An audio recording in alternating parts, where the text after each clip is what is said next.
Shri Deepak Chauhan, Swaroop Shwetkari producer company limited. Shri Chauhan ने अपने FPO के लिए मक्का और अन्य फसलों से हजारों टन साइलेज के उत्पादन और बिक्री से न केवल महाराष्ट्र में बल्कि अन्य राज्यों में भी एक शानदार बिजनेस मॉडल तैयार किया है।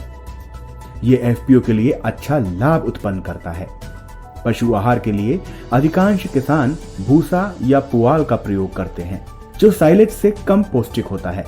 इसलिए साइलेज की मांग तेजी से बढ़ रही है और ये एफपीओ इस मांग को पूरा करने में लगा हुआ है। भारत में एफपीओ यानी फार्मर प्रोड्यूसर ऑर्गेनाइजेशन बहुत तेजी से बन रहे हैं, लेकिन सभी उतनी तेजी से सफल नहीं हो पा रहे। आज के वीडियो में हम आपको एक एफपीओ ऑपरेटर से मिलवाने जा रहे हैं, जिन्होंने 2015 में अपनी स्थापना के बाद से कई प्रयोग किए हैं और अन्य एफपीओ के लिए एक मॉडल बन गए हैं। आइए मिलते हैं श्री दीपक चौहान जी से। दीपक जी, आपका बहुत बहुत स्वागत है हमारे कार्यक्रम में। नमस्ते सर। नमस्ते जी। तो दीपक जी, थोड़ा सा हमने आपके बारे में बताया है अपने दर्शकों को। थोड़ा सा आप हमें अपना जो आपका एफपीओ है वो किस तरह का कार्य करता है उसके बारे में हमारे दर्शकों को संक्षिप्त रूप में बताएं, ताकि कार्यक्रम को हम विधिवत तौर पर आगे ले जा सकें। ओके सर, हमारा जो एफपीओ है ये 18 मई 2015 को रजिस्टर हुआ था और उसको रजिस्टर करने में जो है कि वो एग्री का जो भी मतलब फार्मर को जो उसका आउटपुट रहता है, एग्री का जो भी कुछ यील्ड आता है, जो भी वो उगाता है, तो उसको ठीक से रेट नहीं मिल पाता है। बहुत बार ऐसा होता है और उसके सामने वो दिक्कत खड़ी रहती है कि इसको बेचना किधर है। कभी एक्सेस होता है तो फिर वो टाइम पे क्या करना है, तो वो बारे में हमने थोड़ा सोचा और फिर ये एफपीओ बनाने का हमने एक ये किया था कि बाबा हमारे को एक एफपीओ शुरू करना चाहिए। तो फिर वो शुरू करने के पहले उसका थोड़ा इंफॉर्मेशन ये करके कलेक्ट करके फिर हमने 18 मई 2015 को ये हमारा एफपीओ चालू किया। तो वो टाइम पे ना कि एक MACP Maharashtra agri business consortium MACP Maharashtra agriculture comprehensive project हमारे इधर चल रहा था महाराष्ट्र में। तो वो टाइप में एक हर डिस्ट्रिक्ट को एक 13 एफपीओ बनाने का टारगेट था। तो वो टाइम पे फिर हमने उस प्रोजेक्ट के अंतर्गत हमारा एफपीओ शुरू किया। तो वो टाइम पे हमने फिर क्लीनिंग ग्रेडिंग शुरू करने का मतलब ये बनाने का प्रोजेक्ट का जो इंस्टॉलेशन हमने फाइनलाइज किया, क्योंकि हमारे इसमें एरिया में अनाज बहुत होता है, मतलब तुअर होता है, चना होता है, गेहूं का हमारे इधर अच्छे से प्रोडक्शन होता है। तो वो टाइम पे फिर हमने वो फाइनलाइज किया और उसके बाद फिर हमने 2017 को हमारा एक्चुअल ऑपरेशन शुरू हुआ। फिर वो टाइम पे हमने जो एमएसपी रहता है, मिनिमम सपोर्ट प्राइस, तो उसके अंतर्गत हमने तूर का प्रोक्योरमेंट किया 300 टन का। उसके बाद फिर हमने 2017 में रबी में तकरीबन 1200 टन जो मेज है वो परचेस किया और पोल्ट्री फीड को डायरेक्ट सप्लाई हमने उसमें किया है।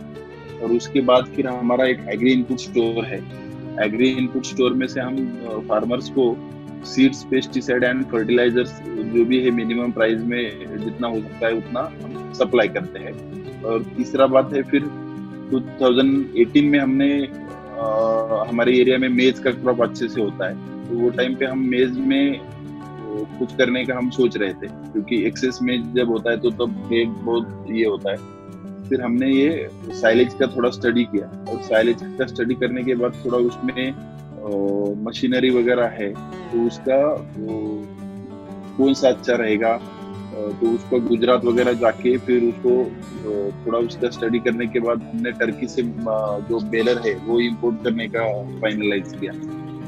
तो फिर हमने टर्की से उसका साइलेज बेलर हमने इंपोर्ट किया, उसका हार्वेस्टर इंपोर्ट किया और 2018 से सितंबर 2018 से हमने साइलेज का प्रोडक्शन स्टार्ट किया। और अब जाके फिर दूसरा जो अभी ये साल में हमने फिर और एक मशीन इंपोर्ट किया है, तो वो अभी ये साल में हमने 3700 टन ऑफ साइलेज प्रोड्यूस किया। और उसका जो मार्केटिंग है तो फिर वो लोकल हमारा जो औरंगाबाद, पुणे, मुंबई, ऑल ओवर महाराष्ट्र हमने उसका ये कर दिया।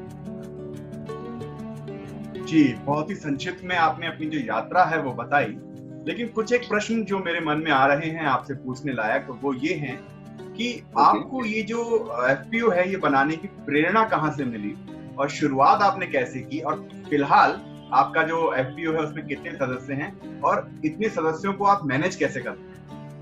ओके, तो प्रेरणा जो है तो 2014 में एग्रोवन हमारे पास इधर एक ये है न्यूज़पेपर है रिलेटेड टू एग्री। तो वो एग्रीकल्चर, उसमें एक वर्कशॉप हुआ था पुणे में कि how to start FPO and उसका जो डिटेल्स है कैसा ये करना चाहिए। तो वो 2014 में हमने अटेंड किया था, और वो अटेंड करने के बाद फिर उसका जो भी है बायलॉज वगैरह जो सब थोड़ा स्टडी होने के बाद हमने एक फाइनलाइज किया कि उसको हम कर सकते हैं। दूसरी बात जो है तो इसका हमारा जो मेंबर्स थे, हमारा जब शुरू हुआ वो टाइम पे हमारा 430 मेंबर्स था 2014 में। वो मेंबर्स इसलिए था कि हमारे पास ऑलरेडी एग्री ग्रुप जो फार्मर्स के ग्रुप्स है और वो ऑलरेडी रजिस्टर थे। तो उसमें से फिर हमने वो मेंबर्स पहले ये किए, और उसके बाद हमने जो प्रोक्योरमेंट ऑपरेशन शुरू हुए कि एमएसपी प्रोक्योरमेंट हुआ, उसके बाद जो मेज प्रोक्योरमेंट हुआ, वो फार्मर्स हमें फिर जुड़ने लगे, और वो जुड़ते फिर हमारे अभी ये इतना 1500 तक हमारा जो है नंबर ऑफ फार्मर्स हमारे से कनेक्टेड है। जी दीपक जी, तो ये तो रही आपकी शुरुआत। अब हम आपसे जानना चाहते हैं कि जो देखिए, एक तो होता है सदस्य संख्या, एक होती है एक्टिव सदस्यों की संख्या। तो आपके यहाँ पर कितने एक्टिव सदस्य हैं जो बढ़ चढ़ कर आपके हर कार्य में पार्टिसिपेट करते हैं? और दूसरा जो है, एक तो ये तो हो गया तन की शक्ति, एक होती है धन की शक्ति। तो आप जो पूंजी है उसकी व्यवस्था आपने शुरू में कैसे की, और अब भी आप पूंजी की व्यवस्था कैसे करते हैं? मतलब एक एफपीओ चलाने के नाते आप पूंजी का जो शुरुआती तौर पर आपने व्यवस्था कैसे की, और आज भी उसे किस तरह से मैनेज करते हैं, इस पर थोड़ा सा प्रकाश डालिए। हमारा जब शुरू किया वो टाइम पे हमारे पास जो वर्किंग कैपिटल या शेयर कैपिटल था वो 5 लाख था। तो उसके मदद से हमने शुरू तो कर दिया, लेकिन जब काम शुरू हो जाता है ना, तब उसको फिर नाबार्ड जो है, नाबार्ड का सब्सिडरी है नाब किसान फाइनेंस बोल के, तो वो खाली एफपीओ को ये करता है, लोन अवेल करता है। तो फिर हमारा महाराष्ट्र में 2017 में उन्होंने एक 7 एफपीओ को पायलट बेसिस पे कुछ 6 मंथ के लिए उन्होंने लोन दिया था। तो हमारा उसमें 27 लाख का उन्होंने एक हमारे को वर्किंग कैपिटल दिया था। तो वो टाइम पे हमने फिर उसको 6 महीने के बाद रिपे किया, और उस अमाउंट के थ्रू हमारे को थोड़ा हेल्प हुआ कि हम अच्छे से बिजनेस कर सके, और उसका कुछ रिटर्न हमारे को अच्छे से मिला। तो उसके बाद हमारा जैसे जैसे शेयर कैपिटल बढ़ते गया, तो वो हिसाब से उन्होंने हमारे को फिर वो जो लिमिट रहता है वो बढ़ा के दिया। तो बाद में हमारे को 54 लाख का ये दिया, 54 लाख का वर्किंग कैपिटल फिर उन्होंने 1 साल के लिए दिया। उससे फिर हमने मेज का बिजनेस किया अच्छे से। वो टाइम पे हमारा बिजनेस कुछ 2 करोड़ तक पूरा साल भर का टर्नओवर हुआ था, और 3 लाख रुपए का प्रॉफिट हमारे एफपीओ को उसमें से हुआ था। और उसके बाद फिर ये बैंक के साथ जो भी है ना कि इकोनॉमिकली आप जैसे भी ये है उनका रिटर्न और टाइमली पेमेंट अगर करते हैं तो एक पॉजिटिव वे से ये करते हैं। तो फिर अभी ये साल मतलब पिछले जून 2019 में हमारे को उन्होंने एसएफईसी का जो क्रेडिट गारंटी स्कीम होता है उसके आगे 1 CR का वर्किंग कैपिटल लोन उन्होंने हमारे को सैंक्शन किया, और वो यूज कर रहे हैं अभी हम, और उसमें से अच्छे से हमारे को उसका सपोर्ट मिल रहा है। वो लोन जो है वो विदाउट कोलैटरल मिलता है। तो अभी वो 1 CR जो है उसमें से हमारा बिजनेस अभी चल रहा है। जी दीपक जी, तो यानी कि सरकारी संस्थाओं की मदद से आपने ये जो एफपीओ है इसको अग्रसर किया है, आगे बढ़ाया है। दीपक जी, दो प्रश्न और मेरे मन में आ रहे हैं। एक तो ये कि भाई सरकारी संस्थाओं से जो आपने मदद ली वो कितना आपके लिए आसान था या मुश्किल था, और दूसरा मेरे मन में ये ख्याल आ रहा है कि आपने शुरुआत ही साइलेज से नहीं की होगी, तो ये जो आइडिया आपके पास आपके दिमाग में क्लिक किया कि साइलेज से हम लोग इस तरह का कुछ बिजनेस कर सकते हैं, ये कैसे आया? तो ये दो प्रश्नों के उत्तर जरूर आप हमें दें।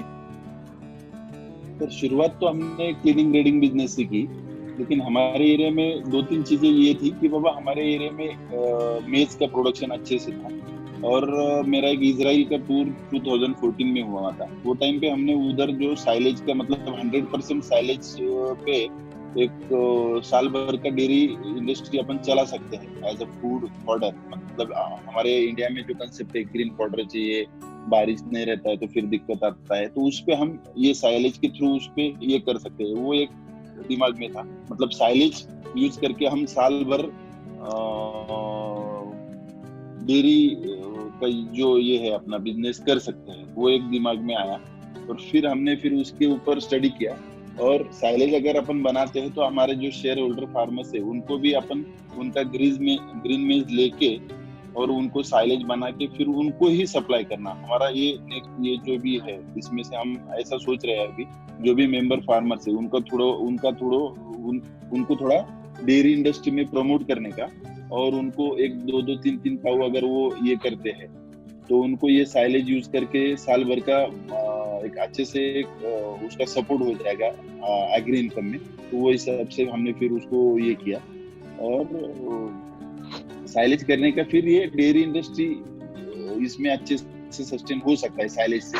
और उसका डिमांड का जो है हमने थोड़ा सर्वे किया था, तो वो सर्वे करने के बाद फिर ऐसा पता चला कि साइलेज का डिमांड इतना हो सकता है। तो फिर हम मतलब उड़ीसा तक साइलेज अभी सप्लाई करते हैं। उड़ीसा, मुंबई, पुणे, नागपुर, जो भी बड़ी सिटीज है उधर के कमर्शियल डेयरी फार्म्स है उनको हम अभी साइलेज सप्लाई करते हैं जी। तो दीपक जी, अब आपका आगे का क्या प्लान है? मतलब आप आगे किस तरह से इस एफपीओ को ले जाना चाहते हैं? शुरुआती जर्नी आपकी बहुत अच्छी रही साइलेज के माध्यम से। और दूसरा ये प्रश्न भी है मेरा कि इसकी मार्केटिंग की आप क्या स्ट्रेटेजी अपनाते हैं, और ये क्या महाराष्ट्र के बाद, जैसे आपने कहा उड़ीसा भी जा रहा है, तो क्या अन्य राज्यों में भी आप इसका विस्तार करना चाहेंगे? सर अभी जो है तो फिलहाल जो महाराष्ट्र है तो महाराष्ट्र का जो भी डिमांड है तो उसमें जो क्वांटिटी या प्रोडक्शन हम करवाते हैं तो उसमें कभी कभी ऐसा होता है कि डिपेंडिंग अपॉन बारिश कितना होता है वो हिसाब से बॉर्डर मैनेजमेंट क्या है या उसका शॉर्टेज सप्लाई जो भी है वो हिसाब से रहता है। तो पिछले साल हमारे इधर थोड़ा बारिश का ये कम था, तो हमने जितना प्रोडक्शन किया था मतलब 2000 टन प्रोडक्शन हमने किया था, और डिमांड था 4 से 5000 टन का, वो हम सप्लाई नहीं कर सके। तो ये साल में हमने फिर उसमें एक्सपेंशन करके नया मशीन हमने वापस ये साल में खरीदा है। तो उसके अगेंस्ट अभी प्रोडक्शन कैपेसिटी हमारे तो अच्छे से बड़ा है। और अन्य राज्यों में जो भी है कि उसका रॉ मटेरियल का थोड़ा जिधर अच्छे से मिल पाता है वो स्टेट में हम कर सकते हैं, लेकिन उसको अभी 2-3 साल का अवधि तो है हमारे को। खाली फर्स्टली हमारा मोटो ये है कि पूरा महाराष्ट्र हमारे को कवर करना है, और वो हिसाब से फिर हम बाकी का स्टेट के देख सकते हैं। मार्केटिंग का जो भी है एग्री एग्जीबिशंस होता है, तो एग्री एग्जीबिशंस होता है, डेयरी एग्जीबिशंस होता है, तो उसमें से हम उधर स्टॉल हमारे कंपनी का लगाते हैं। तो उसमें से हमारे को बहुत इंक्वायरी मिलता है, और एक बार वो एक कस्टमर मिलता है तो उसका जो सेकंड मतलब उसका फ्रेंड होता है, तो वो माउथ पब्लिसिटी वो होता है, तो वो हिसाब से हमारे को फिर इंक्वायरीज मिलता है अच्छे से। दीपक जी, हमारा जो ये सोशल मीडिया पर चैनल है उस पर बहुत सारे लोग तो एग्रीकल्चर से रिलेटेड हैं, लेकिन बहुत सारे लोग इंटरेस्टेड भी होते हैं एग्रीकल्चर से रिलेटेड। तो थोड़ा सा साइलेज के बारे में हमारे जो ऐसे दर्शक हैं जो कि साइलेज के बारे में थोड़ा कम जानते हैं, उनको भी बताएं कि साइलेज आखिर है क्या, बनता कैसे है, और इसको जो दुधारू पशु हैं उन्हें कितना फायदा होता है।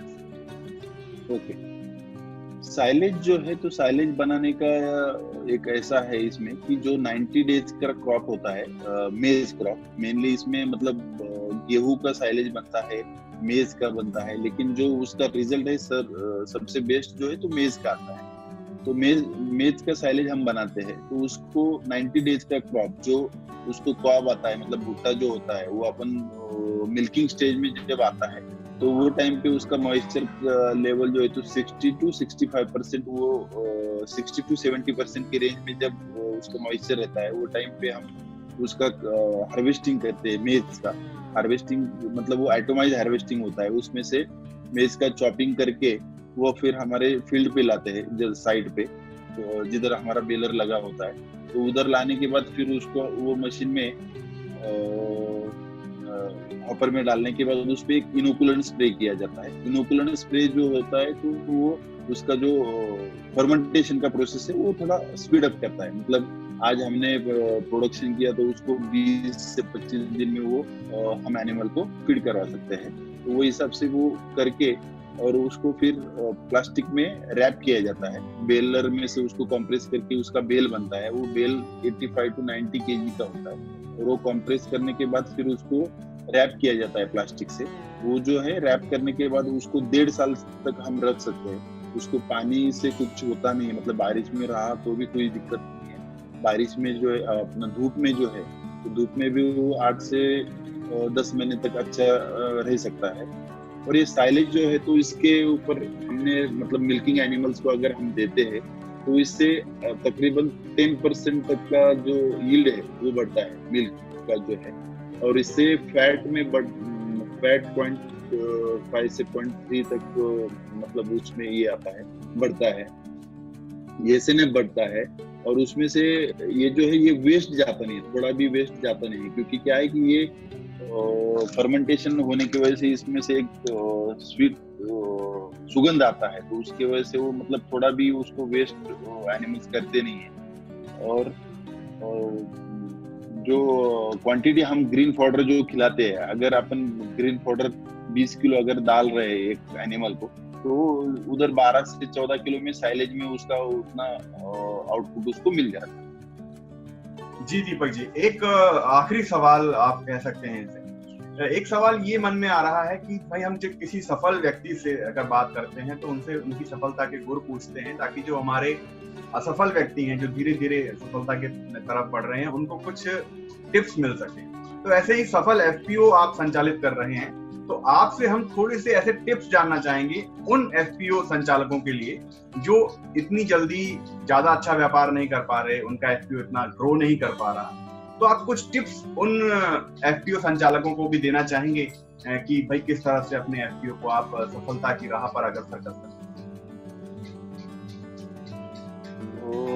सर जो है एफपीओज अभी दिन ब दिन बहुत बढ़ रहे हैं, डेली मतलब फॉर्मेशन का जो है तो बहुत ये हो रहा है।